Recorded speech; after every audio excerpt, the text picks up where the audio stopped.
ورحمة الله وبركاته.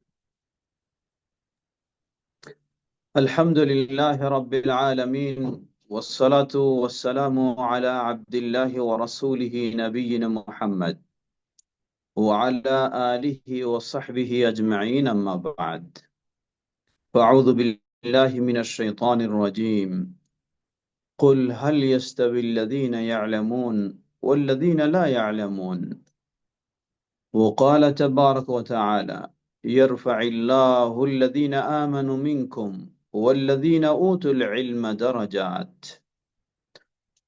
وقال الله تبارك وتعالى: قل رب زدني علما.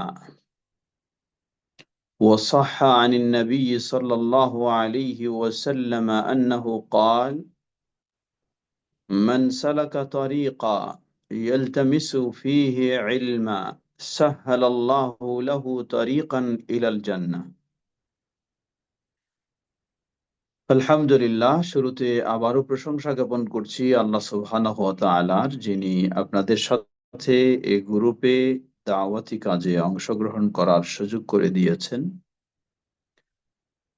অতঃপর আপনাদের সকলকে কৃতজ্ঞতা জানাচ্ছি, যারা নিজেদের ব্যক্তিগত, পারিবারিক ও বিভিন্ন শতব্যস্ততার মধ্য দিয়েও আল্লাহর সন্তুষ্টি অর্জনের লক্ষ্যে এ দাওয়াতি কাজ আঞ্জাম দিয়ে যাচ্ছেন। বিশেষ করে যিনি পরিচালক, আমাদের বোন হাসিনা হাফিজাহাল্লাহ,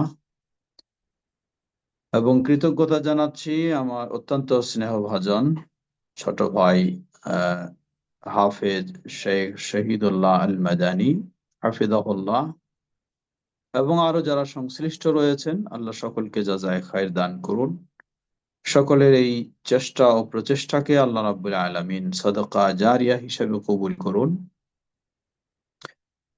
প্রিয় দর্শক শ্রোতা, বিশেষ করে প্রিয় বোনেরা যারা আছেন গ্রুপে, সকলকে আবারও মোবারকবাদ জানাচ্ছি এই সুন্দর প্রোগ্রাম অংশগ্রহণ করা এবং পরিচালনার জন্য।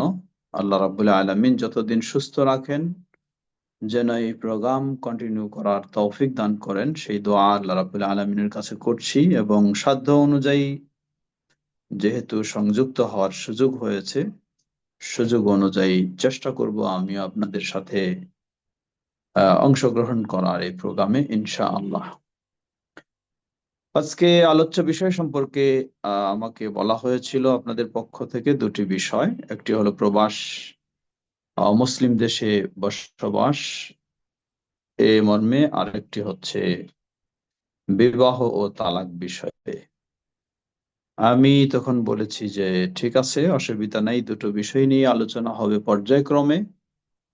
তবে আজকে যেহেতু প্রথম আলোচনা এবং এটি একটি হালাকা যেখানে কোরআন সুন্নাহর ইলম চর্চার বিষয়, তাই কোরআন সুন্নাহর ইলম অর্জনের মাধ্যমে জান্নাতের পথ সহজ করে নিন, এই বিষয় নিয়ে আমি কিছু কথা বলবো ইনশাআল্লাহ। তো আমার কিছুটা বিলম্ব হওয়ায় আমি দুঃখিত। সকলেই ব্যস্ত মানুষ, আমি বিলম্ব করেছি এই জন্য দুঃখিত। ফিরে আসছি আলোচনায়। আল্লাহ সুবহানাহু ওয়া তাআলা আমাদেরকে মর্যাদাশীল করেছেন, সম্মানিত করেছেন ইসলামের অনুসারী হওয়ার তৌফিক দেওয়ার মাধ্যমে। আল্লাহ রাব্বুল আলামিন যদি আমাদেরকে তৌফিক না দিতেন, তাহলে আমাদের মতো বহু মানুষ বেদিন হয়ে চলছে, তাদের মতো হয়তো আমরাও সে পথে থাকতাম। কিন্তু আল্লাহ সুবহানাহু ওয়া তাআলা আমাদের জীবনে সবচেয়ে বড় নিয়ামত দিয়েছেন। আল্লাহ আমাদেরকে ইসলামের অনুসারী হওয়ার সৌভাগ্য দিয়েছেন। এই ইসলামে অনুসারী হওয়ার কারণেই আমরা আজকে জান্নাতের পথে চলার চেষ্টা করি, জান্নাতের আশা করি, জাহান্নাম থেকে বাঁচতে চাই এবং আল্লাহর সন্তুষ্টি অর্জনের কাজ করতে চাই। সুতরাং আমাদের জীবনে সবচেয়ে বড় নিয়ামত ইসলাম, ঈমানের নিয়ামত। ইসলাম আমরা সকলেই জানি, ইন্নাদ-দীনা ইনদাল্লাহিল ইসলাম। ইসলাম আল্লাহ সুবহানাহু ওয়া তাআলার মনোনীত একমাত্র জীবন ব্যবস্থা, সেটি হচ্ছে ইসলাম। মানব জাতির ইহকালীন ও পরকালীন মুক্তি কল্যাণের একমাত্র জীবন ব্যবস্থা হলো ইসলাম। ইসলাম যতগুলি বৈশিষ্ট্য রয়েছে, সে বৈশিষ্ট্যগুলির মধ্যে অন্যতম বৈশিষ্ট্য হলো ইসলাম এর কাজকর্ম বা ইবাদত বন্দেগী অন্ধভাবে করা যায় না, না জেনে করা যায় না, জেনে করতে হয়। এজন্য ইসলামের নির্দেশ আল্লাহ সুবহানাহু ওয়া তাআলা জানার প্রতি, শিক্ষার প্রতি উদ্বুদ্ধ করেছেন। আল্লাহ রাব্বুল আলামিন বলেন, কুল হাল ইয়াস্তাউিল্লাযীনা ইয়ালামুন ওয়াল্লাযীনা লা ইয়ালামুন। হে নবী, আপনি বলুন, যারা জানে আর যারা জানে না, উভয় কি কখনো সমান হতে পারে? কখনো নয়। এটি সকল ক্ষেত্রে, বিশেষ করে ইসলামের ক্ষেত্রে আল্লাহ রাব্বুল আলামিন ইসলামী জ্ঞান দিয়ে মানুষকে সম্মানিত ও মর্যাদাশীল করেছেন। আল্লাহ রাব্বুল আলামিন বলেন, ইয়ারফাইল্লাহুল্লাযীনা আমানু মিনকুম ওয়াল্লাযীনা উতুল ইলমা দারাজাত। তোমাদের মাঝে যারা ঈমান এনেছে এবং যাদেরকে দ্বীনে ইলম দেওয়া হয়েছে, আল্লাহ রাব্বুল আলামিন তাদেরকে বহু মর্যাদাশীল করেছেন। তাদের মর্যাদাকে আল্লাহ বহু উন্নত, উচ্চ করেছেন। সুপ্রিয় মুসলিম ভাই বোনেরা, বিশেষ করে যারা রয়েছেন আমাদের সাথে বোনেরা, সুতরাং ইসলামে মর্যাদার একটি অন্যতম দিক হলো কোরআন এবং সুন্নাহর ইলম অর্জন করা। লক্ষ্য করি আমরা কিভাবে আল্লাহ সুবহানাহু ওয়া তাআলা আদম আলাইহিস সালাতু ওয়াস সালামকে মর্যাদাশীল করলেন। আল্লাহ রাব্বুল আলামিন ফেরেশতাদেরকে নির্দেশ দিলেন আদম আলাইহিস সালামকে সিজদা করার জন্য, যাতে ফেরেশতারা অবজ্ঞা না করে, হীনমন্যতা না ভাবে। এজন্য আল্লাহ রাব্বুল আলামিন আগে আদম আলাইহিস সালামকে এমন কিছু শিক্ষা দিলেন, এমন কিছু জ্ঞান দিলেন, যার মাধ্যমে আদম আলাইহিস সালামকে সম্মানিত করে তুললেন। অতঃপর ফেরেশতারা আল্লাহ রাব্বুল আলামিনের নির্দেশে স্বাচ্ছন্দ্যে আদম আলাইহিস সালাতু ওয়াস সালামকে সিজদা করলেন। মূলত এখানে মর্যাদার দিকটি ছিল জ্ঞানের মাধ্যমে। সকল নবীদের শ্রেষ্ঠ নবী হলেন আমাদের প্রিয় নবী মুহাম্মদ সাল্লাল্লাহু আলাইহি ওয়াসাল্লাম। মুহাম্মদ সাল্লাল্লাহু আলাইহি ওয়াসাল্লামকে আল্লাহ রাব্বুল আলামিন বৃদ্ধি, আল্লাহ রাব্বুল আলামিন মুহাম্মদ সাল্লাল্লাহু আলাইহি ওয়াসাল্লামকে যে বিষয়টি বৃদ্ধি বেশি চাওয়ার জন্য আল্লাহ রাব্বুল আলামিন নির্দেশ দিয়েছেন, সে বিষয়টি হলো ইলম। আল্লাহ রাব্বুল আলামিন মুহাম্মদ সাল্লাল্লাহু আলাইহি ওয়াসাল্লামকে বলেন, কুর রাব্বি জিদনি ইলমা। হে নবী, তুমি বলো, রাব্বি জিদনি ইলমা। মুহাম্মদ সাল্লাল্লাহু আলাইহি ওয়াসাল্লামকে অন্য কিছু বৃদ্ধির দোয়া শিক্ষা দেননি, আল্লাহ দিয়েছেন ইলম বৃদ্ধির দোয়া শিক্ষা দিয়েছেন। সুবহানাল্লাহ। যেটি মুহাম্মদ সাল্লাল্লাহু আলাইহি ওয়াসাল্লাম নিজের জন্য বৃদ্ধি করে চাইলেন আল্লাহর নির্দেশে, সত্যি কতই না সেটি মর্যাদাশীল হতে পারে। আসুন আমরা আরেকটু ইসলামে জ্ঞান শিক্ষা, ইলম অর্জনের যে মর্যাদার বিষয়গুলি এসেছে, যার মাঝে একটি সুপ্রসিদ্ধ হাদিস। আল্লাহ রাসূল সাল্লাল্লাহু আলাইহি ওয়াসাল্লাম বলেন, মান সালাকা তারিকা ইয়ালতামিসু ফিহি ইলমা সাহহালাল্লাহু লাহু তারিকান ইলাল জান্নাহ। আমরা সবাই আজকে জান্নাতের দিকে যেতে চাই, জান্নাতের পথ আমরা সবাই সহজ করে নিতে চাই। তো জান্নাতের পথ সহজ করে নেওয়ার একটি অন্যতম গুরুত্বপূর্ণ মাধ্যম হলো ইলম অর্জনের পথ অবলম্বন করা। ইলম অর্জনের পথ অবলম্বন করা মানেই হলো জান্নাতের পথকে সহজ করে নেওয়া। সুবহানাল্লাহ। এটি সকল মানুষের পক্ষে সম্ভব, সকল শ্রেণীর পক্ষেই সম্ভব, সকল বয়সেই সম্ভব। আজকে আমাদের যাদের বয়স হয়ে গেছে 50 বছর, 60 বছর, 70 বছর, আমরা অনেক সময় ভাবি যে এই বয়সে কি কোরআন সুন্নাহর জ্ঞান অর্জন করা যায়? জবাব, অবশ্যই যাবে। কেন যাবে না?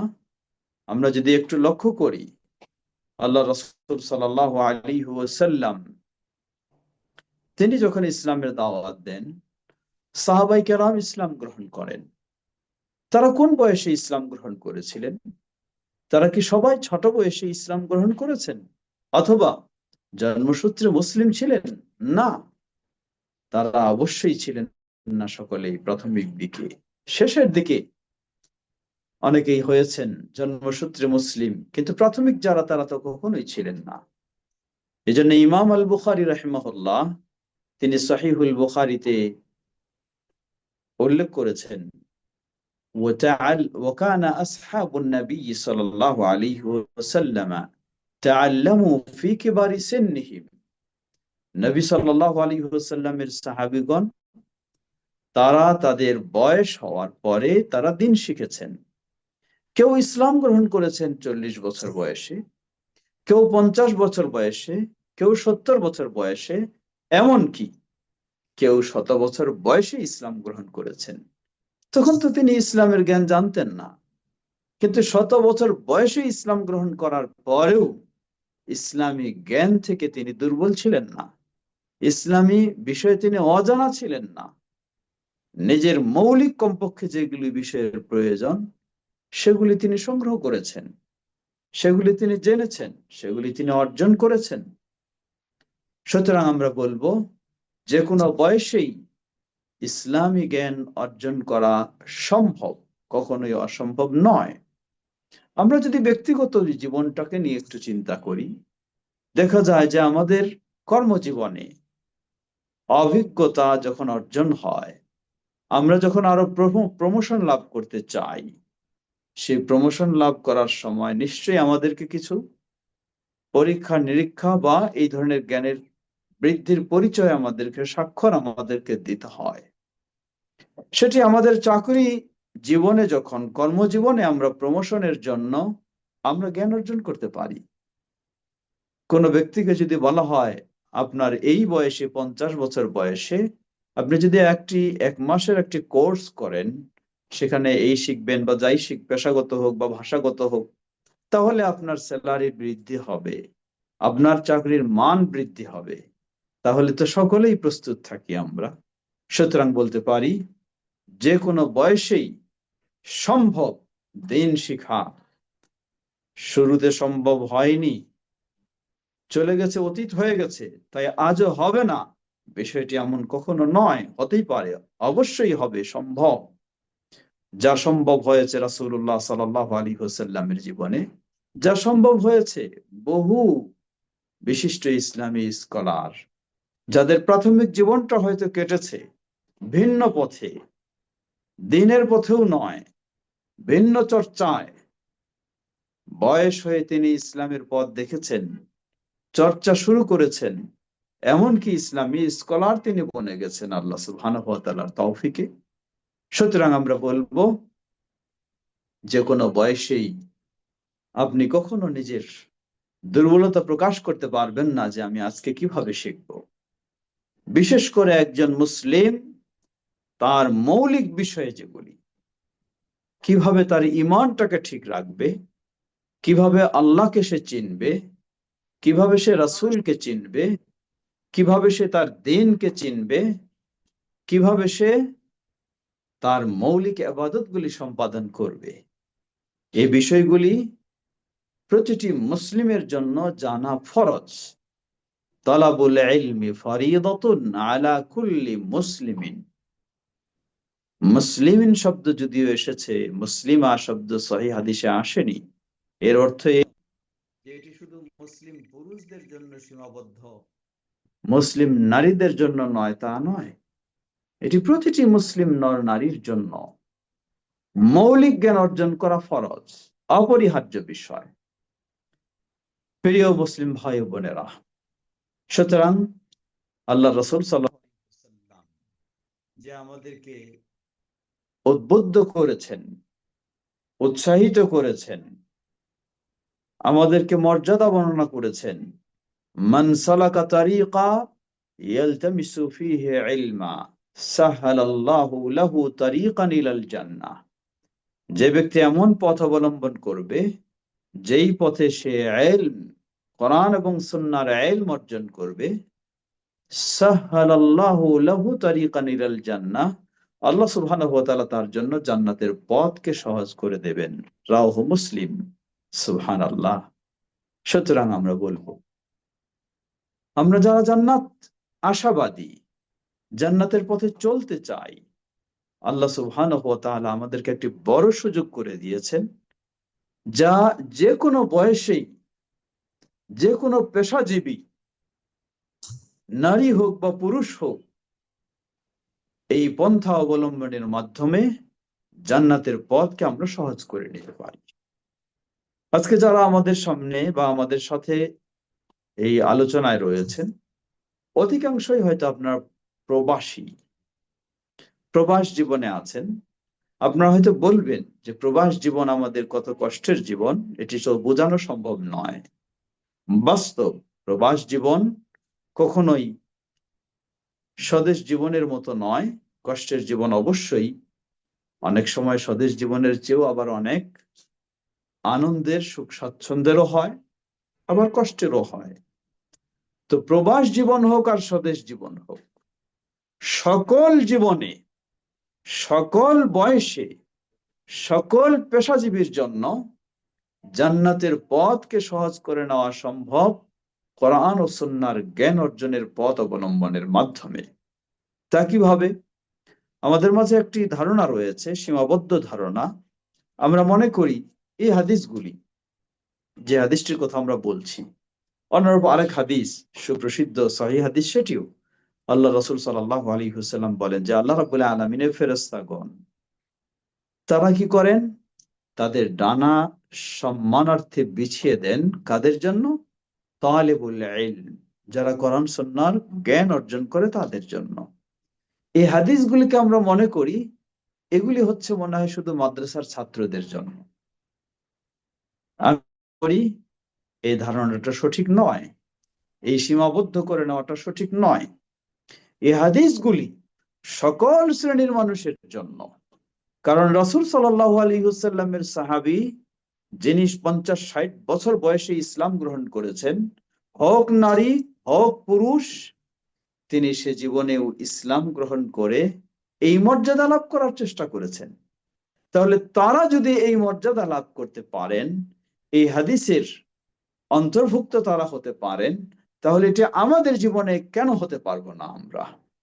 এটি আমাদের জন্য মনে করব আমরা আমাদের ক্ষেত্রে শুধু ওই ছাত্র জীবনে প্রয়োগ হবে, ছাত্র জীবনের জন্য প্রযোজ্য, আমাদের জীবনে নয়, এমন এমন বুঝটি বা এমন ধারণাটি কখনো সঠিক হবে না।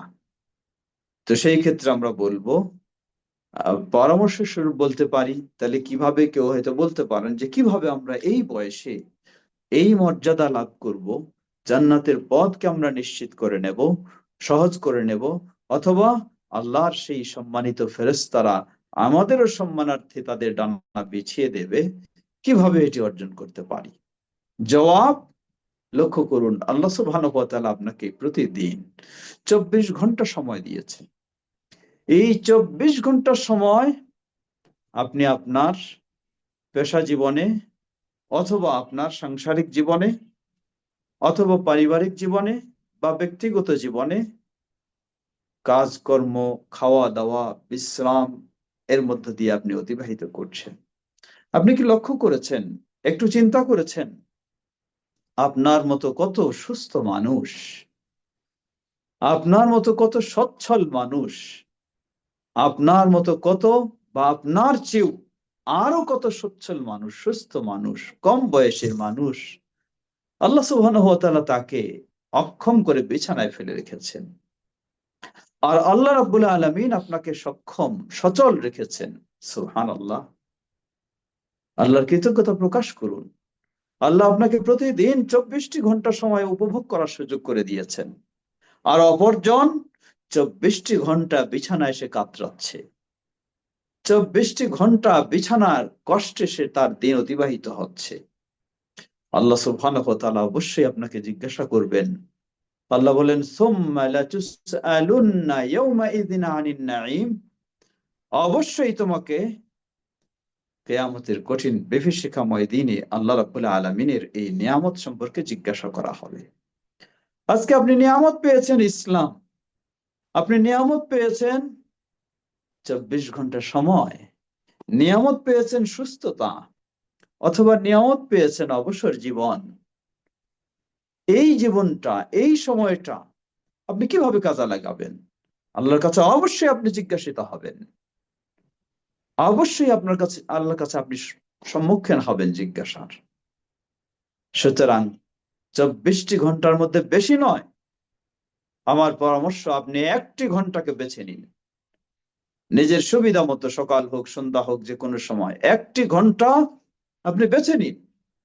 এই প্রতিদিন আপনি 1টি ঘন্টা শুধু আল্লাহর দ্বীন জানার জন্যই এটিকে বরাদ্দ রাখবেন, আল্লাহর দ্বীন জানার জন্য এটি বরাদ্দ রাখবেন। আপনি নিজে চিন্তা করবেন, 1 মাস পর আপনি নিজেকে একটু যাচাই করে দেখবেন যে প্রতিদিন যদি 1টি ঘন্টা করে আল্লাহর দ্বীন জানার জন্য আপনি বরাদ্দ রাখতে পারেন, দেখবেন আলহামদুলিল্লাহ 30 দিন পর আপনি দিন সম্পর্কে অনেক অজানা জিনিস জেনে ফেলেছেন। আলহামদুলিল্লাহ, দিন সম্পর্কে আপনি অনেক জ্ঞান অর্জন করেছেন। সুতরাং আমরা বলবো, যে কোনো সময়েই, যে কোনো বয়সেই আপনি এই হাদিসের মর্যাদা লাভ করে জান্নাতের পথকে সহজ করে নিতে পারেন। তা হলো জ্ঞান অর্জনের জন্য পথ অবলম্বন করবেন। তা বেশি নয়, কমপক্ষে 1টি ঘন্টা, যে যত বেশি পারবেন আলহামদুলিল্লাহ, কমপক্ষে 1টি ঘন্টা আপনি বরাদ্দ করুন। এই 1টি ঘন্টায় আপনি প্রতিদিন জ্ঞান অর্জন করবেন। বিশেষ করে বর্তমান উন্নত প্রযুক্তির যুগে আপনি ইউরোপে থাকেন আর আমেরিকায় থাকেন আর এশিয়ায় থাকেন, স্বদেশে থাকেন আর প্রবাসে থাকেন, কোনো অসুবিধা নেই। এখন অনলাইনের যুগ, মিডিয়ার যুগ, ইন্টারনেটের যুগ। এই উন্নত প্রযুক্তির বদৌলতে যেমন মানুষ খারাপে জড়িয়ে যাচ্ছে, ঠিক তেমন মানুষের পক্ষে ভালো অর্জন করাটাও খুব সহজ। আপনি 1টি ঘন্টা বেছে নেবেন দিন শেখার জন্য। হয়তো বলবেন যে আমি তো সময় বেছে নিলাম, কিন্তু আমার পক্ষে তো সম্ভব নয় ওস্তাদের দার্সে গিয়ে বসা বা কোনো বিজ্ঞ আলেমের হালাকায় গিয়ে নিয়মিত বসা। সেই সময় তো নেই আমার, সেই সুযোগ তো আমার নেই। জবাব, আলহামদুলিল্লাহ, অনলাইনে নির্ভরযোগ্য, বিজ্ঞ, গ্রহণযোগ্য সালাফি আলেমদের অনেক বক্তব্য আপনি পাবেন।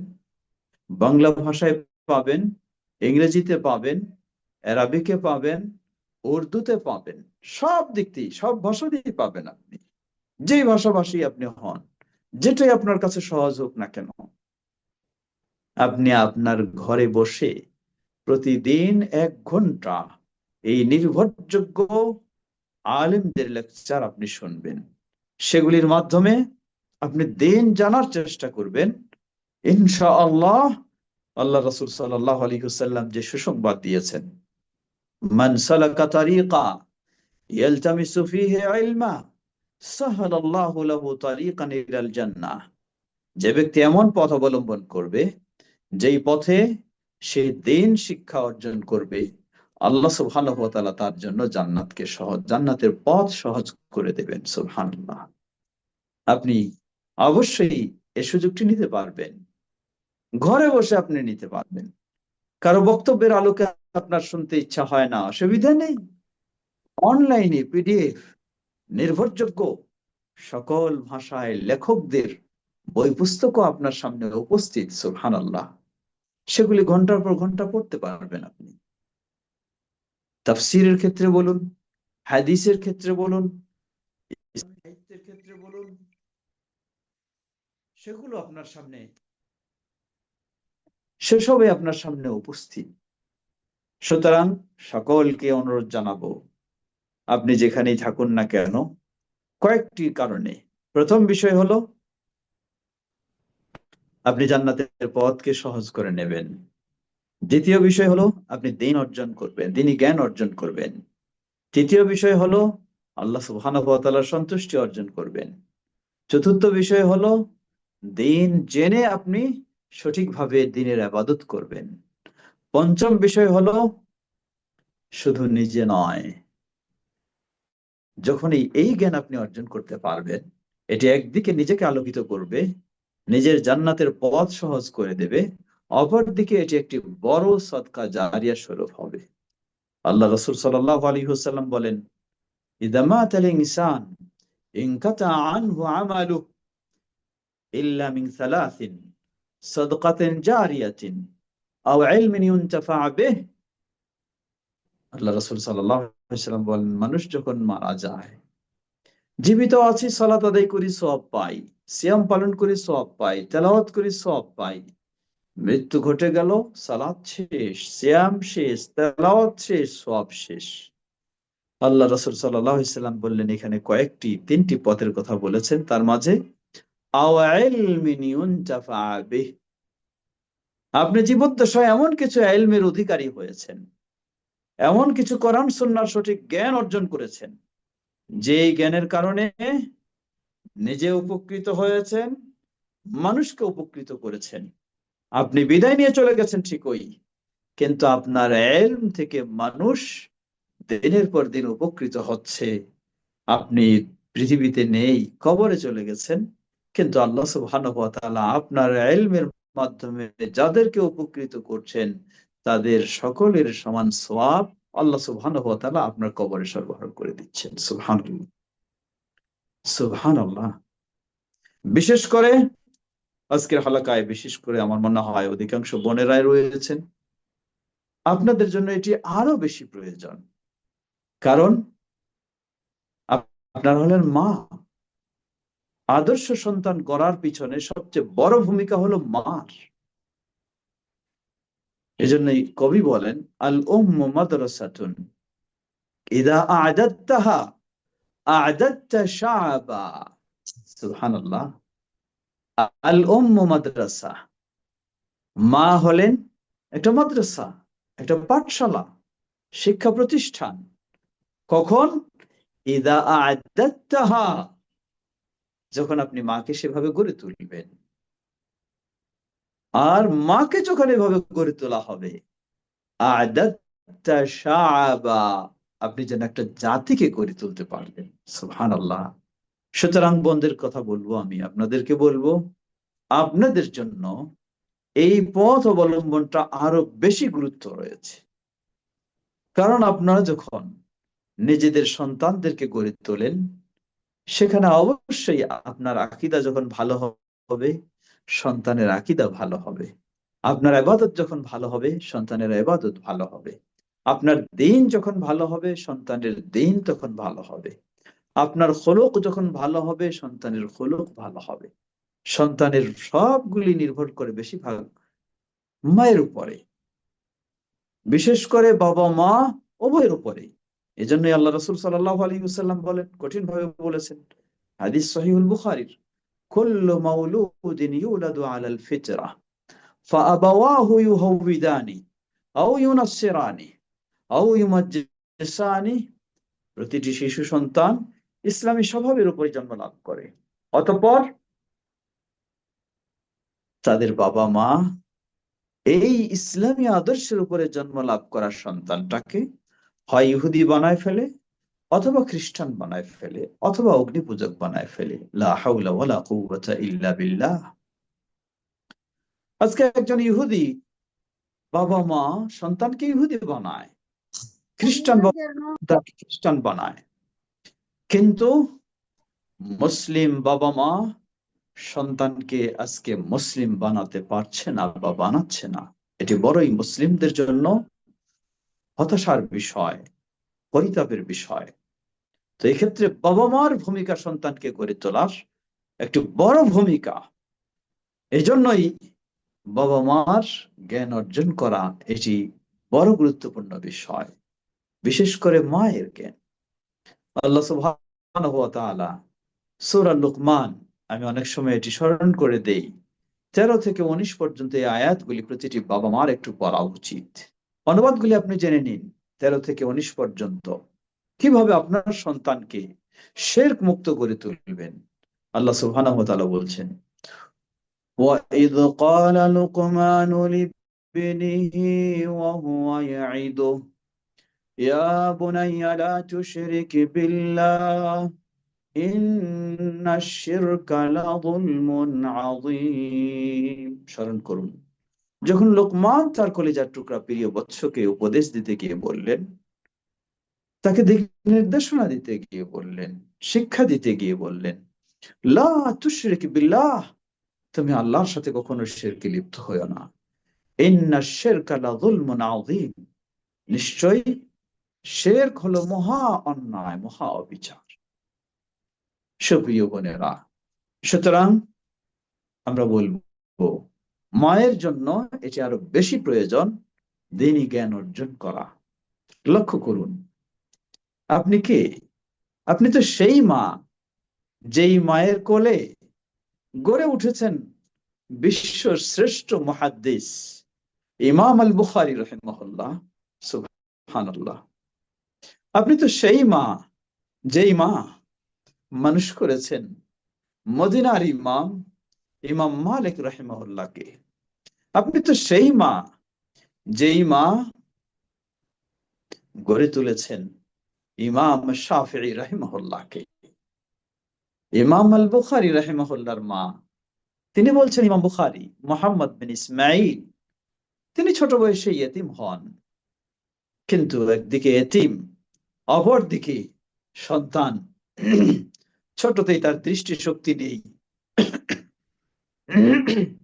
ছোট বয়সেই তার দৃষ্টিশক্তি নেই, দৃষ্টিশক্তিহীন মা সন্তানের জন্য কত আল্লাহর কাছে কাঁদলেন, কত আল্লাহর কাছে চাইলেন, কত রাত অতিবাহিত করেছেন মা সন্তানের কল্যাণের জন্য। একদিন মা স্বপ্নে দেখছেন, ইব্রাহিম আলাইহিস সালাম তাকে স্বপ্নে জানাচ্ছেন, তুমি তোমার সন্তানের জন্য এত কেঁদেছ, তোমার সন্তানের জন্য আল্লাহর কাছে এত চোখের পানি ফেলেছ, তোমাকে আল্লাহ সুসংবাদ দিয়েছেন, তোমার সন্তানের দৃষ্টিশক্তি আল্লাহ ফিরিয়ে দিয়েছেন। সুবহানাল্লাহ। মা জাগ্রত হয়ে দেখেন, সত্যি মুহাম্মদ বিন ইসমাঈল, তার দৃষ্টিশক্তি আল্লাহ রাব্বুল আলামিন ফিরিয়ে দিয়েছেন। সেই মায়ের কারণেই, মায়ের চেষ্টায়, মায়ের প্রতিপালনেই বিশ্বের শ্রেষ্ঠ মুহাদ্দিস হিসাবে আল্লাহ রাব্বুল আলামিন কবুল করেছেন ইমাম আল বুখারী রাহিমাহুল্লাহকে। লক্ষ্য করুন,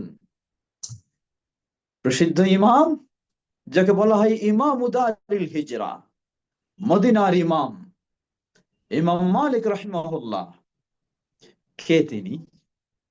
তিনি তো ওই ইমাম যাকে ছোট্ট বয়সে তার মা সুন্দর পোশাক পরিয়ে দিতেন, মাথায় টুপি পরিয়ে দিতেন, মাথায় সুন্দরভাবে পাগড়ি পরিয়ে দিতেন, দেওয়ার পর বলতেন, মা বলতেন, হে মালিক, মদিনার সবচেয়ে বড় আলেম যিনি, তুমি তার কাছে যাও, তার কাছে ইলম শিখার আগে তার আদব তুমি শিখো, তার কাছে আখলাক তুমি শিখো, তার কাছে আচরণ তুমি শিখো, ব্যবহার তুমি শিখো, ভদ্রতা তুমি শিখো। সুবহানাল্লাহ। এভাবেই মা গড়ে তুলেছেন শ্রেষ্ঠ ইমাম ইমাম মালিক রাহিমাহুল্লাহকে। লক্ষ্য করুন, ইমাম শাফিঈ রাহিমাহুল্লাহ কে তিনি? মাত্র 2 বছর বয়সেই ইমাম শাফিঈ রাহিমাহুল্লাহ বাবাকে হারিয়ে ফেলেন, বাবাকে হারিয়ে ফেলেন। সেই ফিলিস্তিন থেকে মা এই কলিজার টুকরা সন্তানকে গড়ে তোলার জন্য, আদর্শ সন্তান বানানোর জন্য মা ফিলিস্তিন থেকে হিজরত করলেন মক্কায়। এই মক্কায় এসে মা ইমাম শাফিঈ রাহিমাহুল্লাহকে মানুষ করলেন। সুবহানাল্লাহ। মা গড়ে তুলেছেন, বাবা নয়, মা। সেই মায়ের কোলে গড়ে উঠেছেন পৃথিবীর আরেকজন শ্রেষ্ঠ ইমাম, ইমাম মালিক রাহিমাহুল্লাহ। এমনই লক্ষ্য করুন প্রিয় বোনেরা। সুতরাং আপনার চেতনা কখন এভাবে আসবে, আপনার চিন্তা কখন এই তৈরি হবে, যখন আপনি দ্বীন শিখবেন, যখন আপনি কোরআন এবং সুন্নাহর আলোকে দ্বীন জানবেন, দ্বীন বুঝবেন, আপনি আল্লাহকে ভয় করবেন, তখন অটোমেটিক আল্লাহ সুবহানাহু ওয়া তাআলা আপনার মাধ্যমে হয়তো ইমাম বুখারীর মতো সন্তান মানুষ করাবেন, আপনার মাধ্যমে ইমাম মালিক রাহিমাহুল্লাহর মতো সন্তান আল্লাহ রাব্বুল আলামিন মানুষ করাবেন, আপনার মাধ্যমে ইমাম শাফিঈ রাহিমাহুল্লাহর মতো সন্তান মানুষ করাবেন। আসুন সকলকে উদ্বুদ্ধ করতে চাই, একাধিক উপকারিতার জন্য আমরা বেছে নেব আল্লাহর দ্বীন শিখার পথ। আল্লাহর দ্বীনকে আমরা জানবো, আল্লাহর দ্বীনকে আমরা শিখবো, আল্লাহর দ্বীনকে আমরা আমাদের ভিতরে ভরে নেব। সেই দ্বীনের আলোয় আমরা আলোকিত হব, কিতাবের আলোয় আলোকিত হব, সুন্নাহর আলোয় আলোকিত হব, তাওহীদের আলোয় আলোকিত হব। রাসূলুল্লাহ সাল্লাল্লাহু আলাইহি ওয়াসাল্লামের সাহাবায়ে কেরামগণ, বিশেষ করে উম্মুল মুমিনিন আয়েশা রাদিয়াল্লাহু তাআলা আনহা সহ আরো যত মহিলা সাহাবী রয়েছেন, তারাই হলেন আপনাদের মডেল। অন্য কোনো নারী নয়, অন্য কোনো মহিলা নয়, আপনাদের মডেল হলেন তারা। আপনি যদি জান্নাতকে নিশ্চিত করতে চান, তাহলে আপনার জন্য মডেল জান্নাতে তারা রয়েছেন, তাদেরকে আপনারা ফলো করবেন, সেই আলোকে নিজের জীবনটাকে গড়ে তুলবেন। ইনশাআল্লাহ দুনিয়াও সফলতা, আখিরাতেও সফলতা। সত্যি দুনিয়ার জীবন কয়দিন, দুনিয়ার জীবন তো এইভাবেই শেষ হয়ে যাবে, শেষ হয়ে যাচ্ছে। কতজন আমাদের সাথে 2024 সালে ছিলেন, আজকে 25 সালে তারা হয়তো আমাদের সাথে পদার্পণ করতে পারেনি, আগেই বিদায় ঘটে গেছে। আবার কোন দিন আমার বিদায় ঘটে যাবে, 26 সালে হয়তো আমি যেতে পারবো না। সুতরাং 25 সালের শুরুতেই আমি সকলকে অনুরোধ জানাবো, নতুন শিক্ষাবর্ষে সবাই সকল নিজের সন্তানদের জন্য তো আমরা নতুন শিক্ষাবর্ষে তাদের শিক্ষা কর্মসূচি আমরা প্রণয়ন করছি, কর্মসূচি আমরা গ্রহণ করছি। কোন প্রতিষ্ঠানে দিলে আমার সন্তান ভালো শিক্ষিত হবে, কোন প্রতিষ্ঠানে দিলে আমার সন্তান বেশি উচ্চ শিক্ষিত হবে, এসবগুলি চিন্তা করছি। আপনি কি একটু চিন্তা করেছেন, আপনি একজন মুসলিম মা, আপনি একজন মুসলিম বাবা, আপনার সন্তানটাকে কোন প্রতিষ্ঠানে দিলে মুসলিম হবে, সেটি কি চিন্তা করেছেন? তা হয়তো বা করেননি, কিন্তু এটি করা ফরজ, এটাই করতে হবে আপনাকে। আপনার জীবনে যেমন আল্লাহ সময়ের নিয়ামত দিয়েছেন, দাম্পত্য জীবনের সবচেয়ে বড় নিয়ামত হলো সন্তান। দাম্পত্য জীবনের সবচেয়ে বড় নিয়ামত সন্তান। লক্ষ্য করুন, দাম্পত্য জীবন বিয়ে শাদী হওয়ার পর 15-20 বছর অতিক্রম হয়ে গেছে, সন্তান হয়নি। দুজনেই যেন কত হতাশার মাঝে রয়েছে, কত অশান্তির মাঝে রয়েছে। সম্পদ রয়েছে, গাড়ি রয়েছে, বাড়ি রয়েছে, তবু শান্তি নেই। কেন? তাদের নেই কোনো সন্তান। তাহলে কত বড় নিয়ামত দাম্পত্য জীবনের সন্তান, দাম্পত্য জীবনের সন্তান কত বড় নিয়ামত। আল্লাহ সুবহানাহু ওয়া তাআলা আপনাকে সেই সন্তান দিয়েছেন। এই সন্তানের নিয়ামত সম্পর্কে আল্লাহ আপনাকে জিজ্ঞাসা করবেন না? অবশ্যই করবেন। আল্লাহ বলছেন, সুম্মা লা তুসআলুন্না ইয়াওমাইযিন আনিন নাঈম। প্রতিটি নিয়ামত সম্পর্কে আপনি জিজ্ঞাসিত হবেন। আপনি আপনার সন্তান সম্পর্কে জিজ্ঞাসিত হবেন। সন্তানকে আপনি কি করলেন? তাকে মুসলিম হিসেবে গড়ে তুলেছেন? তাকে নামাজি হিসেবে মানুষ করেছেন? তার মাঝে কি দ্বীনের কোনো জ্ঞান দিয়েছেন? না শুধু তাকে একজন বড় শিক্ষিত করার চেষ্টাই করেছেন? ওই হাদিসে ফিরে আসি আবার।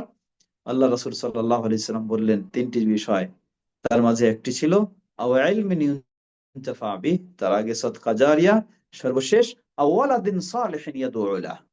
বাবা মা কবরে বসে সওয়াব পেতে থাকবেন। কখন? যখন আপনি একজন সৎ সন্তান রেখে যাবেন।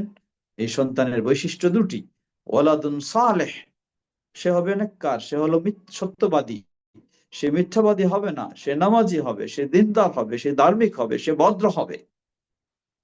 ইয়াদউ লাহ, সে বাবা মায়ের জন্য সবসময় দোয়া করবে, বাবা মায়ের জন্য দোয়া করবে, আনুষ্ঠানিক কোনো দোয়া নয়।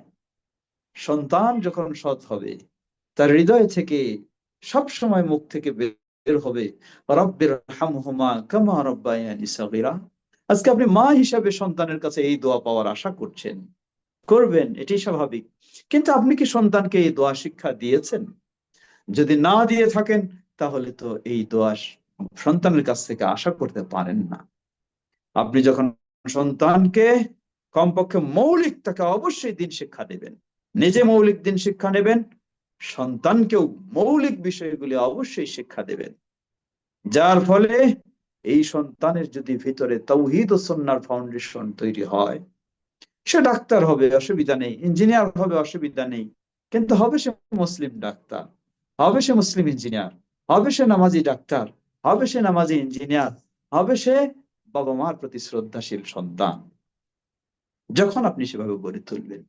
তাই সকল বোনকে অনুরোধ জানাবো, প্রতিটি মুসলিম ভাই ও বোনকে অনুরোধ জানাবো, 2025 সাল নতুন শিক্ষাবর্ষ, এই নতুন শিক্ষাবর্ষে যেন আমরা আমাদেরকে অবশ্যই কোরআন এবং সুন্নাহর আলোকে নিজেরাও শিক্ষার কর্মসূচি গ্রহণ করব, সন্তানদের জন্য কর্মসূচি গ্রহণ করব।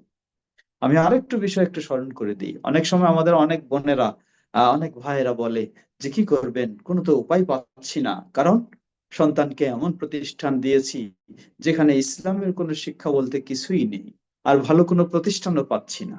আমি বলবো যে আসলেই আপনার কথা ঠিক, কিন্তু আপনি কি চিন্তা করেছেন, আপনার সন্তান যে স্কুলে দিয়েছেন, সেই স্কুলে যদি গণিতের টিচার দুর্বল হয়, অথবা সায়েন্সের টিচার দুর্বল হয়, অথবা ইংরেজির টিচার দুর্বল হয়, আপনি কি সন্তানকে দুর্বল করেই রাখবেন?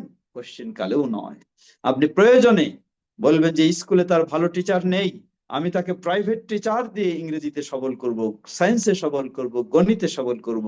আপনি তো ওই বাবা, ওই মা, যেই মা আপনি স্কুলের টিচার দুর্বল হওয়ার কারণে প্রাইভেট টিচার দিয়ে সবল করতে পারেন, তাহলে আপনার সন্তানের স্কুলে ইসলামের শিক্ষা নেই, আপনি কি তাকে প্রাইভেট টিচার দিয়ে ইসলাম শিক্ষা ব্যবস্থা করতে পারেন না? অবশ্যই পারবেন। যদি না করেন, তাহলে নিশ্চয়ই আপনি আপনার সন্তানের প্রতি অবিচার করেছেন, আপনার সন্তানের প্রতি বেইনসাফ করেছেন। যেই মুসলিম হিসাবে আপনি আপনার সন্তানকে মুসলিম বানানোর চেষ্টা করেননি, আপনি একজন দিনদার হিসাবে, ইমানদার হিসাবে আপনার সন্তানকে ইমানদার বানানোর চেষ্টা করেন। বিশেষ করে বর্তমান যুগে এটি আরো সহজ, আলহামদুলিল্লাহ। বিশেষ করে ছোট বাচ্চাদের জন্য আমার একটি সিরিজ রয়েছে, ক্লাস 1 থেকে 4 পর্যন্ত। একটি হলো ইসলামী আদব ও দোয়া শিক্ষা। এটি যদি কোনো বাচ্চা একটু পড়ে তার ছোট জীবনে, তাহলে গোটা জীবনের আদব এবং দোয়াগুলি শিখা, মৌলিকগুলি শেখা হবে। ঠিক তেমনি ভাবে ইসলামী আকীদা এবং ফিকহের আমার সিরিজ, যেটি আলহামদুলিল্লাহ বহু প্রতিষ্ঠানে সেটি পাঠ্য, আমাদের বোর্ডেরও পাঠ্য সেটি, ক্লাস 1, 2, 3, 4 পর্যন্ত। এই 4টি সিরিজ আপনার বাচ্চাকে যদি একটু পড়ান, ঘরে বসে আপনি পড়াতে পারবেন। তাহলে এই মৌলিক বিষয়গুলি যদি সে জানতে পারে, আলহামদুলিল্লাহ, তার আল্লাহর প্রতি একটি আস্থা গড়ে উঠবে, বিশ্বাস গড়ে উঠবে, সে দিনের উপরে আস্থাভাজন হবে, দিনের প্রতি সে থাকতে সবসময় স্বাচ্ছন্দ্য বোধ করবে। আল্লাহ আমাদের সকলকে নিজেরা যেন দিন শিক্ষা এর পথ অবলম্বনের মাধ্যমে জান্নাতের পথকে সহজ করে নিতে পারি, আমাদের সন্তানদেরকেও যেন সেভাবে গড়ে তুলতে পারি। আল্লাহ আমাদের সকলকে সে তৌফিক দান করুন। শেষে আর কয়েক মিনিট কথা বলেই, যদি কোনো জিজ্ঞাসা জবাব থাকে সে পর্বে যাব। দিন শিক্ষা এটি অত্যন্ত গুরুত্বপূর্ণ বিষয়। আমাদের দেশে, যেহেতু আমি বাংলাদেশেরই তুলনা দেই, আমাদের দেশে দিন শিক্ষা অনেক চর্চা রয়েছে, কত দিন প্রতিষ্ঠান রয়েছে। এক বোন আমার কাছে ফোনে, তিনি সেই ইংল্যান্ড থেকে ফোনে কথা বলতে কেঁদেই ফেললেন। তিনি বললেন যে আসলেই দেশে ছিলাম, মুসলিম দেশে, কিন্তু দিন শিখতে পারিনি, কিন্তু অমুসলিম দেশে এসে আমি দিন শিখেছি। মানে, জিজ্ঞাসা করলাম, আমি বুঝেছি, এরপরে জিজ্ঞাসা করলাম কি বলতে চাচ্ছেন আপনি? তিনি বললেন যে আমি দেশে ছিলাম যখন, পারিবারিক ভাবে আমরা ছিলাম মাজার পূজারী, কবর পূজারী, কিন্তু আমি বাইরে এসে, অমুসলিম দেশে এসে বুঝলাম যে এই মাজার পূজা, কবর পূজা, এটি সম্পূর্ণ দিন বিধ্বংসী। এটি ইসলাম বলতে কিছুই নয়, এটা ইসলামকে জবাই করার বিষয়, এটি ঈমানকে একেবারে নিশ্চিহ্ন করে দেওয়ার বিষয়, এটি জাহান্নামকে অপরিহার্য করে নেওয়ার বিষয়। সেটি বুঝলাম। তো জাস্ট এটি আপনারাও সেটা আলহামদুলিল্লাহ যারা প্রবাসে আছেন, এই ধরনের, আমি মনে করি আল্লাহ আপনাদেরকেও সেই সুযোগ করে দিয়েছেন এবং আরো বৃদ্ধি করে দেন, আল্লাহ সেটি দোয়া করছি। তো যে বিষয়টি বলতে চাচ্ছিলাম, সুতরাং দিন দিন বললে হবে না, আপনাকে দিন নিশ্চিত করতে হবে। আল্লাহ সুবহানাহু ওয়া তাআলা বলেন, আল ইয়াউমা আকমালতু লাকুম দীনাকুম ওয়া আতমামতু আলাইকুম নি'মাতি ওয়া রাদিতু লাকুমুল ইসলাম দীনা। মুহাম্মদ সাল্লাল্লাহু আলাইহি সাল্লামের মাধ্যমে আল্লাহ রাব্বুল আলামিন দ্বীনকে পরিপূর্ণ করে দিয়েছেন। এর মানে কি বোঝা যায়? মুহাম্মদ সাল্লাল্লাহু আলাইহি সাল্লাম যেই দিন রেখে গেছেন ওই দিন আপনাকে জানতে হবে, ওই দিন আপনাকে শিখতে হবে, ওই দিন আপনাকে মানতে হবে, এর বাইরে কিছু নয়। আজকে মুহাম্মদ সাল্লাল্লাহু আলাইহি সাল্লামের রেখে যাওয়ার পর আবিষ্কার হয়েছে বহু মাযহাব। মুহাম্মদ সাল্লাল্লাহু আলাইহি সাল্লামের রেখে যাওয়ার পরে আবিষ্কার হয়েছে বহু তরিকা। আমাদের সমাজে আমরা দেখি এই তরিকা নিয়েই যুদ্ধ, এই তরিকা নিয়েই সংঘর্ষ। কে নকশবন্দিয়ার, কে মুজাদ্দিদিয়ার, কে কাদেরিয়ার, কে চিশতিয়ার। আর এগুলি প্রতিষ্ঠিত করাটাই হলো তাদের জিহাদ। লা হাওলা ওয়ালা কুওয়াতা ইল্লা বিল্লাহ। আপনি লক্ষ্য করুন আল্লাহ রাসূল সাল্লাল্লাহু আলাইহি ওয়াসাল্লাম কি বলেন? তিনি বলেন, আল উলামা ওয়ারাসাতুল আম্বিয়া। আল উলামা ওয়ারাসাতুল আম্বিয়া। আলেমরা, নারী হোক বা পুরুষ হোক, সকলেই আলেম যে হবে, ওয়ারাসাতুল আম্বিয়া, তারা হলেন নবী রাসূলদের ওয়ারিস। নবী রাসূলদের ওয়ারিস মানে কিসের? আপনি পুঁথিগত জ্ঞান অর্জন করবেন, আলেম হবেন, এক তরিকার আলেম হবেন, আর আপনি নবী রাসূলের ওয়ারিস হবেন না। ওই হাদিস ভালো করে শুনে নিন। আল্লাহ রাসূল সাল্লাল্লাহু আলাইহি ওয়াসাল্লাম বললেন, আল আম্বিয়া লাম ইউয়ারিসু দিনারা ওয়ালা দিরহামা ওয়ালাকি ইউয়ারিসু ইলমা। নবীগণ কাউকে ধন সম্পদের ওয়ারিস বানাননি, দিনার দিরহামের নয়, তারা ওয়ারিস বানিয়েছেন ইলমের। নবীদের ইলম কি ছিল? মারিফতি ইলম না হাকিকতি ইলম? নবীদের ইলম ছিল ওয়াহির ইলম। আর ওয়াহি মানেই হলো কিতাব এবং সুন্নাহ, কোরআন এবং সহিহ হাদিস। সুতরাং সকলকে স্মরণ করে দিতে চাই, আপনাকে যেমন আপনি দ্বীনি জ্ঞান অর্জনের মাধ্যমে, পথ অবলম্বনের মাধ্যমে জান্নাতের পথ সহজ করে নিতে চান, আগে আপনাকে নিশ্চিত হতে হবে এটি কি দ্বীনি জ্ঞান, দ্বীনি ইলম কিনা। দ্বীনি ইলম যদি না হয় তাহলে সেটি দিয়ে কখনো জান্নাতের পথ নিশ্চিত হতে পারে না। আপনি পীর সাহেবের তরিকা ধরার ইলম অর্জন করবেন, মারিফতি ইলম, আর এটি দিয়ে আপনি জান্নাতের পথ নিশ্চিত করে নিতে চান, কোশ্চিন কালেও নয়।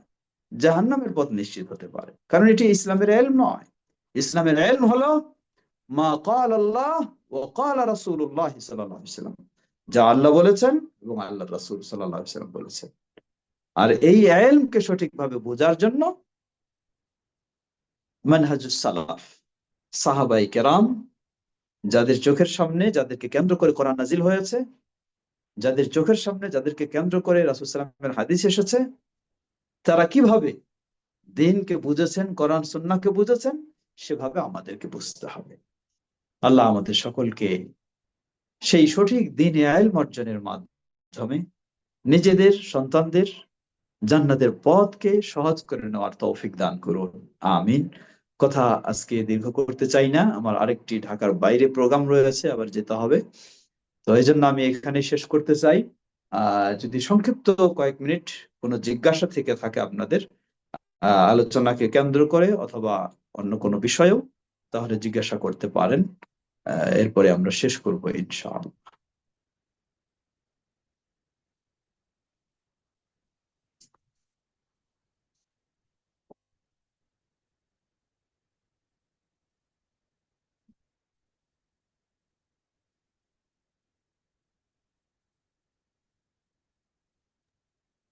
আপনারা আসসালামু লাইন। আলাইকুম রহমতুল্লাহ। ওয়ালাইকুম আসসালাম। জি জি। আলহামদুলিল্লাহ শাইখ, অনেক সুন্দর আলোচনা ছিল। তিনটা বোন কোশ্চেন করতে চাচ্ছে। মুক্তা ইয়াসমিন আপু, আপনি কোশ্চেন করেন। শাইখ, আমাদের সবার জন্য দোয়া রাখবেন, আমরা যেন ইমানের পথে থেকে ইমানের সাথে অত্যন্ত আল্লাহর কাছে চমৎকার যেতে আলোচনা পারি। ছিল, আলহামদুলিল্লাহ। আমি মাত্র আলহামদুলিল্লাহ। বাসায় এসে পৌঁছালাম, পথে শোনার চেষ্টা করেছি, আলহামদুলিল্লাহ। আল্লাহ আল্লাহ আমাদেরকে উপকৃত করুন। এই এই যে জ্ঞান বিতরণ করলেন আপনি, আর আপনার জন্য এটা আল্লাহ সাদগা জারিয়া হিসেবে আমিন কবুল করুন, আমিন ইয়া আমিন রাব্বাল আলামিন। আমিন। যে আমি বোনদেরকে খুলে দিচ্ছি, ইনশাল্লাহ ওনারা প্রশ্ন করুক, ইনশাল্লাহ। আপনি যতক্ষণই আপনি পারেন ইনশাল্লাহ ওনাদেরকে উত্তর দিবেন, ইনশাল্লাহ। ঠিক আছে, আসসালামু আলাইকুম ওয়া ওয়ালাইকুম রাহমাতুল্লাহি ওয়া আসসালাম। বারাকাতুহু। মুক্তা ইয়াসমিন আপু, আপনি কোশ্চেন আসসালামু করেন। আলাইকুম। ওয়ালাইকুম আসসালাম রহমতুল্লাহ বরকাত। শাইখের কাছে আমার প্রশ্ন যে আপনার যে এটা যদি আমরা রেকর্ড পাই তাহলে আরো ভালো হবে, যে আরো শোনার সুযোগ পাবো। আর প্রশ্ন হয়েছে যে মা আয়েশার কথা বললেন যে মা আয়েশা আমাদের মডেল। এখন মা আয়েশা মডেল ঠিক আছে, কিন্তু এখন আমাদের যে আসলে কতটুক পর্দায় আমাদের থাকা দরকার, আর আমরা একটু দিনই কাজে বা কোনো তালিমের কাজে ঘরের বাইরে বের হইতে পারবো কিনা, সেই ক্ষেত্রে একটু আমি জানতে চাচ্ছি। জি, ধন্যবাদ। প্রথম বিষয় হলো অবশ্যই আমাদের মডেল হবেন, নারীদের জন্য মডেল উম্মুল মুমিনিন আয়েশা রাদিয়াল্লাহু তাআলা আনহা। তো পর্দার বিষয়ে কোরআন এবং সুন্নাহর আলোকে যে নির্দেশনা সেটাই সকলের জন্য। আর দ্বীনি তালিমের জন্য বাইরে বের হতে পারবেন কিনা, দ্বীনি তালিমের জন্য বাইরে বের হওয়ার কয়েকটি শর্ত সাপেক্ষে সম্ভব হতে পারে। প্রথম শর্ত হলো ঘরের বাইরে যেতে হলে অবশ্যই স্বামীর অনুমতি সাপেক্ষে যেতে হবে। দ্বিতীয় শর্ত হলো আপনি এমন দূরদেশে যাবেন না যেখানে যেতে হলে আপনাকে অবশ্যই সাথে মাহরাম নিয়ে যেতে হবে। তৃতীয় শর্ত হলো আপনি যে তালিমের জন্য যাবেন, তালিম দেওয়ার জন্য অথবা তালিম নেওয়ার জন্য, তালিম নেওয়ার জন্য যদি কোনো সেন্টার হয়, ইসলামিক সেন্টার, সেখানে গিয়ে আপনি তালিম নেবেন, যেমন এটা একটা শিক্ষা প্রতিষ্ঠানের মতো, তাহলে যেই শর্তগুলি আগে বলেছি সেগুলি সাপেক্ষে আপনি সেখানে নিতে পারেন। শর্ত হলো সেখানে যেন অবশ্যই কোরআন এবং সহিহ হাদিসের আলোকে নির্ভেজাল জ্ঞানের শিক্ষার তালিম হয়। অপরদিকে তালিম দেওয়ার জন্য যদি হয় সেক্ষেত্রেও আপনাকে এই শর্তগুলি মনে রাখতে হবে। প্রথম হলো নিজের বাড়ির বাইরে যেতে হলে হাজবেন্ডের অনুমতি সাপেক্ষে। দ্বিতীয় হলো দূর দেশে সফর নয়, একাকী চলবে না, সেটি অবশ্যই মাহরাম বা হাজবেন্ড সাথে থাকতে হবে। তৃতীয় হলো আপনিও যেখানে শিক্ষা দিতে যাবেন সেটিও নিরাপদ এবং সুন্দর পরিবেশ হতে হবে। আল্লাহ তাআলা আ'লাম। জি ভাইয়া, জাযাকাল্লাহ খায়রান। সালাম আলাইকুম। ওয়ালাইকুম আসসালাম ওয়া রাহমাতুল্লাহ। মোহাম্মদ চৌধুরী নামে একজন কে দেখছি। আপনি হয়তো কোনো আপু, আপনি কোশ্চেন করেন ইনশাল্লাহ আপু। আসসালামু আলাইকুম রহমতুল্লাহি ওয়া বারাকাতুহু। আসসালাম রাহমাতুল্লাহি ওয়া বারাকাতুহু। শেখ, আমার আপু একটা আমরা প্রশ্ন, সিরিয়ালটা খুব জরুরি মেনটেন একটা করি। প্রশ্ন। বন্ধ করো, জি এটা আপু বলো, বলুন। এটা বলো। তাওহীদ আপু, আমি সিরিয়াল প্রায় আপু ওই যে মোহাম্মদ চৌধুরী আপুকে ডাক দিয়েছিলাম, জি জি জি সিরিয়ালটা মেনটেন করি আমরা। জি জি আমার কথা কি শোনা যাচ্ছে? জি, জি জি শুনতেছি, বলেন। জি জি শেখ, আমি আজকে প্রায় 24টা বছর বিদেশে। আমি অস্ট্রেলিয়াতে ছিলাম 17 বছর, তারপরে আমেরিকাতে। এখানে শেখ, আমি যেটা দেখতে পাচ্ছি আজকে আমার এত বছরের জীবনে, যে সহি আকিদার, এখানে যে ইসলামিক ইনস্টিটিউশন গুলো আছে এগুলোতে সহি আকিদার নেই শেখ। খুবই খারাপ অবস্থা। আমার বাচ্চাকে আমি এই জন্য অনলাইনে আপনার আল মাদ্রাসাতুল মুরিয়া ওখানে দিয়েছি। ওখানে সে পড়ছেন আর কি আকিদার ব্যাপারে, ইসলামিক স্টাডিজে। আমার একটা প্রশ্ন হচ্ছে যে শেখ, আপনি আমাকে একটু বলবেন কি যে হিজরতের ব্যাপারটা যদি একটু আমাদেরকে বলতেন, যে হিজরতটা করব কিভাবে। জি, এটা করার নিয়ত করেছি শেখ। হিজরত, জি, হিজরত, আল্লাহ রাসূল সাল্লাল্লাহু আলাইহি ওয়াসাল্লাম বলেন ওয়াল হিজরাতু বাকিয়াতুন ইলা ইয়াউমিল কিয়ামাহ। হিজরতের বিধিবিধান বা হিজরত করার নির্দেশ সেটি কিয়ামত পর্যন্ত বহাল রয়েছে। হিজরত হচ্ছে এমন অমুসলিম দেশ থেকে মুসলিম দেশে হিজরত করা, এটি ফরজ।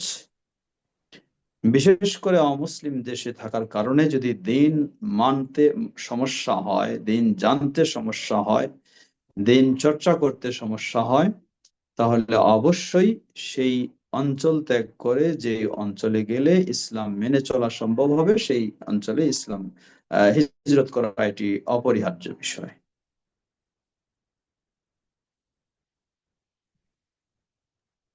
জি জাযাকাল্লাহ খাইর শেখ। সালাম জি রহমতুল্লাহি ওয়া বারাকাতুহু।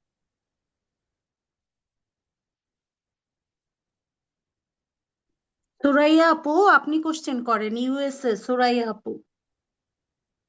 আসসালামু আলাইকুম রহমতুল্লাহি বারাকাতু শেখ। ওয়ালাইকুম আসসালাম আহ, রহমতুল্লাহ।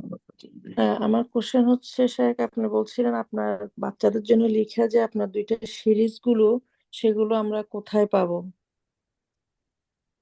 এগুলো কি বাজারে পাওয়া সিরিজগুলি যায় নাকি বাংলাদেশে পাওয়া যায়। বাংলাদেশে কোথায় পাবো, কোন স্টোরে বা কোথায়? বাংলাদেশে আল খায়ের পাবলিকেশনসে প্রকাশ করেছে এবং বিভিন্ন ইসে পাওয়া যায়।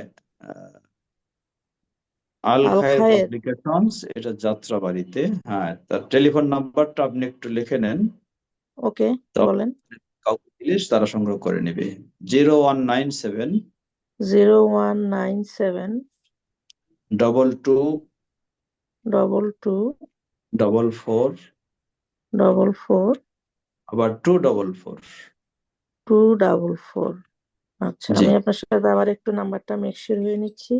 0179 2244 রাইট? 0197। 0197 জি, 2244 244। ওকে, ঠিক আছে। জি, আচ্ছা, তাহলে এটা হচ্ছে আল খায়ের পাবলিশড, রাইট? পাবলিকেশনস। জি, জি, জি, ওকে, জাজাকাল্লাহ খায়ের, আমি এটা একটু জানার জি, জন্য।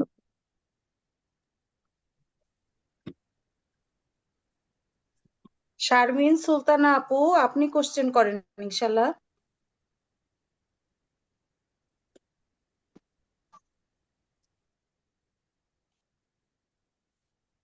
শারমিন সুলতানা আপু, ভিডিও অন হয়েছে, আমি ভিডিওটা অফ করে দিচ্ছি।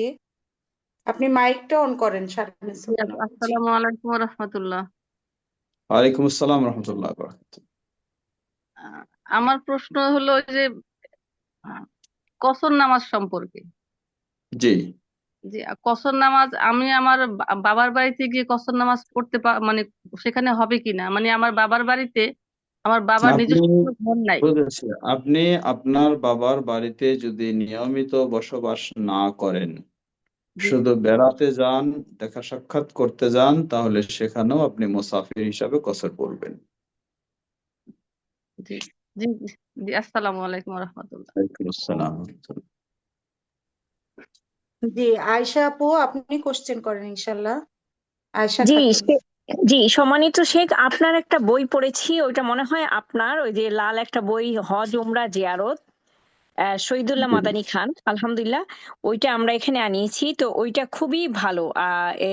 আর আপনার মানে রোজা সম্পর্কে বা কিছু কোন বই আছে কি, মানে আমি তাহলে ইনশাল্লাহ ওইটা ইয়ে করব, ওইটা ছবি সহ আর কি, ওটা আমি ফলো করি আর কি, ইনশাল্লাহ। জি, হজের সেটা আমার এই বই। আর সিয়াম সম্পর্কে বই এখনো পাবলিশ হয়নি, হবে হয়তো ইনশাআল্লাহ, হলে পাবেন জি, ইনশাআল্লাহ। বারাকাল্লাহ ফিকুম। জাযাকুমুল্লাহ খাইর। রিনা, তুমি কোশ্চেন করো ইনশাল্লাহ। রিনা বিনতে মুজিবুর রহমান। আসসালামু আলাইকুম ওয়া রাহমাতুল্লাহি ওয়া বারাকাতুহু। ওয়ালাইকুম আসসালাম রহমতুল্লাহ। যে সম্মানিত শাইখ, যে আমার একটা প্রশ্ন হচ্ছে যে কোনো স্ত্রী যদি তার বাপের বাড়ির সম্পদ বিক্রি করে টাকা নিয়ে আসে, এই সম্পদ থেকে কি তার স্বামীর হক আছে? এখন এই টাকার জন্য যে সে উমরা করার জন্য টাকা জমাই রাখে, এখন তার স্বামী না, মানে তার স্বামীর অনুমতি ছাড়া, এখন সেই টাকা যদি আর স্বামী অনুমতি দেয় না, যে বলে যে না এটা করা যাবে না, ওই টাকা দিয়ে তার সম্পদ কিনবে, যে সে স্বামী নামে রাখবে, কারণ এই ক্ষেত্রে কি শুধু স্ত্রীর হক এখান থেকে কি স্বামীকে দেওয়া দিতে হবে, নাকি না স্ত্রী এটা আলাদা করে রাখতে পারবে? জবাব, আপনি আপনার বাবা বা কোনো মেয়ে তার বাবা মায়ের ওয়ারিসি সম্পদ যেটা পাবে, এটা তার ব্যক্তিগত সম্পদ। এটা স্বামীর কোনো সম্পদ নয়, স্বামীর এখানে কোনো অধিকার নেই। স্ত্রী যদি স্বেচ্ছায় স্বামীকে ভোগ করার জন্য দেয় তাহলে দিতে পারে, অসুবিধা নেই, কিন্তু স্বামীর এখানে কোনো খবরদারি করার অধিকার ইসলামে নেই। জি, জি, জাযাকাল্লাহ খাইর। আসসালামু আলাইকুম ওয়া রাহমাতুল্লাহি। সালাম। দুটো বোন চ্যাট বক্সে কোশ্চেন করছেন। একটা বোন কোশ্চেন করছেন, আপনি যে বইয়ের নামটা বইয়ের কথা বলেছেন, ওই বইটার নামটা জানতে চেয়েছেন একটা বোন। বই হলো ইসলামী আদব ও দোয়া শিক্ষা, আর ইসলামী চারটা আদব। সিরিজ, সেটা হচ্ছে ইসলামী শিক্ষা, আকায়েদ ও ফিক। জি, আচ্ছা। আর একটা বোন কোশ্চেন করেছেন, উনি ইউকে তে থাকেন, উনি বাংলাদেশে বাবার বাড়ি গেলে কসরের সালাত পড়বেন কিনা। আগে জবাব দিয়েছি আমরা, তিনি যদি আচ্ছা, বেড়াতে আসেন তাহলে পড়বেন না, আর যদি দীর্ঘদিন অবস্থানের জন্য আসেন তাহলে পড়বেন, মূল মানে ফুল পড়বেন। জি। আফরিন সুলতান আপু, আপনি কোশ্চেন করেন ইনশাল্লাহ।